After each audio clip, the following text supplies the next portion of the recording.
Hello everyone, আসসালামু আলাইকুম। Me and মাইসন চ্যানেলের পক্ষ থেকে আমার সকল ভিউয়ার্সদেরকে জানাই আন্তরিক শুভেচ্ছা। কেমন আছো তোমরা? আই হোপ সকলেই ভালো আছো। আজকে একদম ইউনিক 19 কিচেন টিপস তোমাদের জন্য নিয়ে এসেছি, দেখতে থাকো। টিপস নাম্বার 1, দেখো এরকম প্যাকেটে করে কিন্তু হলুদের গুঁড়ো, মরিচের গুঁড়ো, লবণ, তারপর হচ্ছে জিরার গুঁড়ো নিয়ে আসে। তো এগুলো হচ্ছে আমরা যখন কোনো বয়ামে রাখতে যাই ছোটোখাটো, তখন হচ্ছে চারপাশে পড়ে যায়। তো যেন না পড়ে যায় সেজন্য হচ্ছে আমি এভাবে একটা বোতল কেটে নিয়েছি, নিয়ে হচ্ছে বোতলটা এটার ভিতরে সুন্দরভাবে সেট করে নিয়েছি প্যাকেটটার মধ্যে। নিয়ে এখন হচ্ছে দেখো আমি কীভাবে প্যাকেট থেকে বয়ামের ভিতরে জিরার গুঁড়োগুলো ঢালতেছি। আর এভাবে জিরার গুঁড়িগুলো ঢালার কারণে হচ্ছে আমার চারপাশে একদম ছড়িয়ে ছিটে পড়ে যায় নাই। তো তোমরা চাইলে এভাবে ফেলে দেওয়া বোতল কেটে হচ্ছে রেখে দিতে পারো, তাহলে হচ্ছে যে কোনো সময় তোমরা তোমাদের কাজে এভাবে লাগাতে পারবে। আর কোনো কিছু চতুর্দিকে ছড়িয়ে ছিটে পড়বে না, অপচয় হবে না, কোনো জিনিস নষ্টও হবে না। দেখো আমার একটু কিন্তু চারপাশে পড়ে নাই, আমি খুব সুন্দরভাবে হচ্ছে জিরার গুঁড়িগুলো ঢেলে নিয়েছি। তো এই কাজটা আমি করি, তাই বিদায় হচ্ছে আমি তোমাদের সাথে শেয়ার করলাম, যাতে করে আমার এই টিপসটা দেখে তোমরাও একটু হলেও উপকৃত হতে পারো।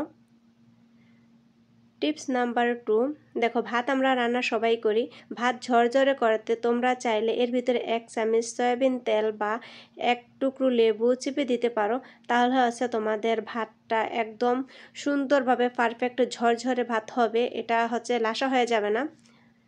টিপস নাম্বার 3, দেখো আমাদের বাজার থেকে কিন্তু আলু সব সময় নিয়ে আসে, আর আলু ছাড়া তো কোনো তরকারি হয় না।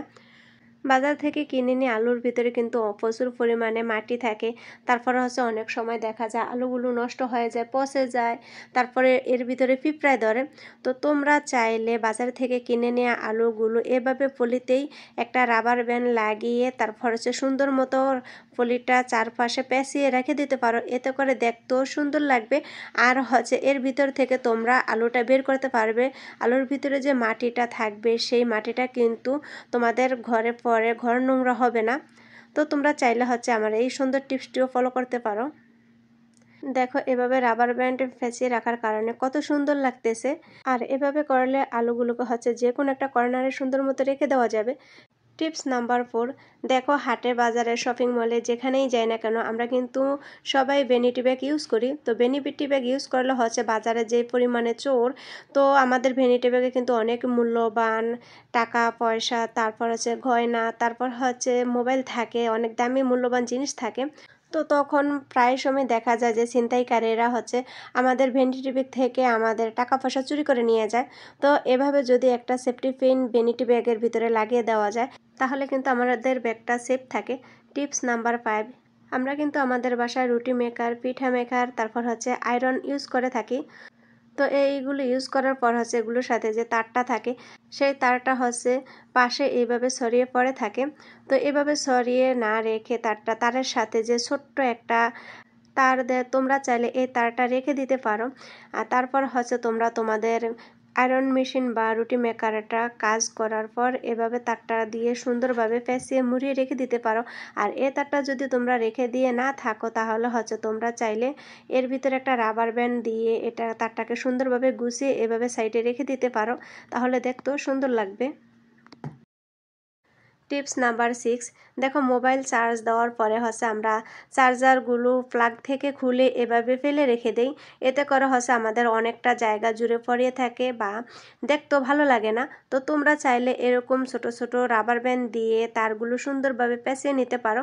দেখো আমি এখানে 2টা রাবার নিয়েছি, আর এই রাবারগুলো হচ্ছে আমার একদম ফেলে দেওয়া রাবার। আমার ছেলে হচ্ছে বেলুন ফুলাইছিল, তো বেলুনগুলো ফেটে যাওয়ার পর হচ্ছে আমি এই রাবার 2টা রেখে দেই, ফেলে দেই নাই, ছিঁড়ে রেখে দিয়েছি। এতে করে হচ্ছে কি আমি আমার চার্জারের তারগুলো এগুলোর মধ্যে সুন্দরভাবে সেটিং করে রাখতে পারি।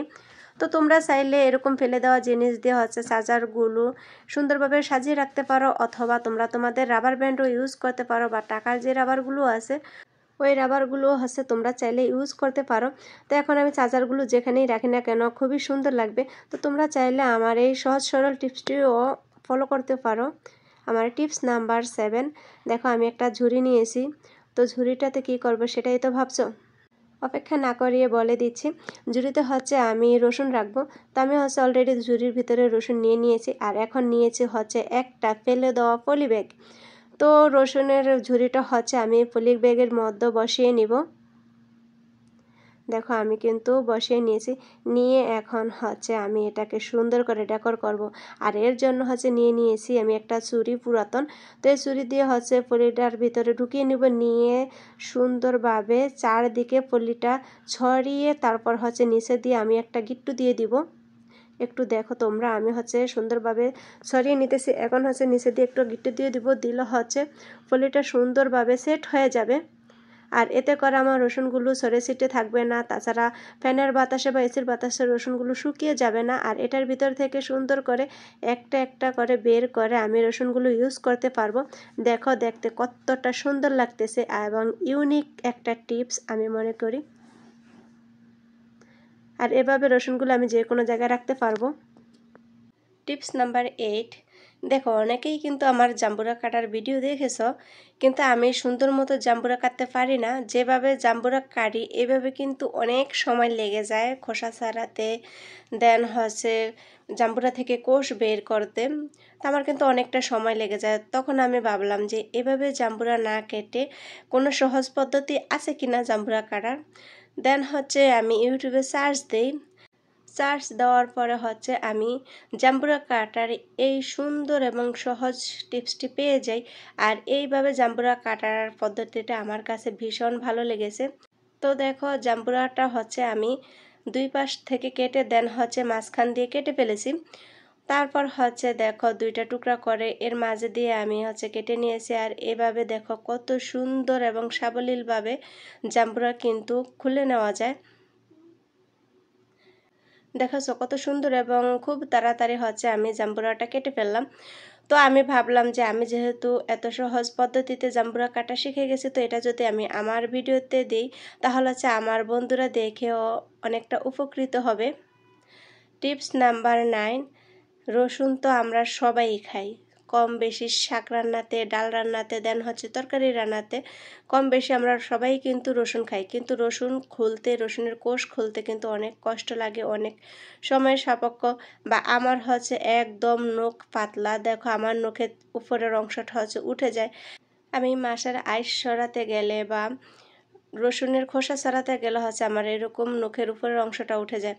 পরে আমি ভাবলাম যে কিভাবে রসুনের খোসা ছাড়ানো যায় খুব সহজ পদ্ধতিতে। দেন হচ্ছে আমার মাথায় আইডিয়া আসলো যে আমি তো আমার হাম্বল দিস্তায় ছেঁচে নিতে পারি, এতে করে খোসাটাও সরে যাবে। আর হচ্ছে আমার রসুনটাও কুচি কুচি করে কাটা লাগবে না, একদম গুঁড়ো হয়ে যাবে।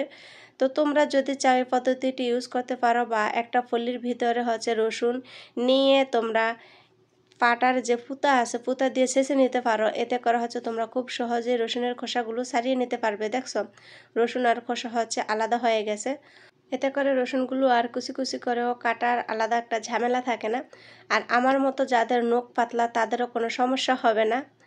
তো বন্ধুরা, আমার আজকের ভিডিওটি এ পর্যন্ত। এতক্ষণ ধৈর্য সহকারে যারা আমার ভিডিওটি দেখে এসেছো তাদেরকে অসংখ্য ধন্যবাদ জানাই। আর নতুন কেউ আমার চ্যানেলে ভিজিট করে থাকলে অবশ্যই চ্যানেলটা সাবস্ক্রাইব করে রাখবে। আল্লাহ হাফেজ।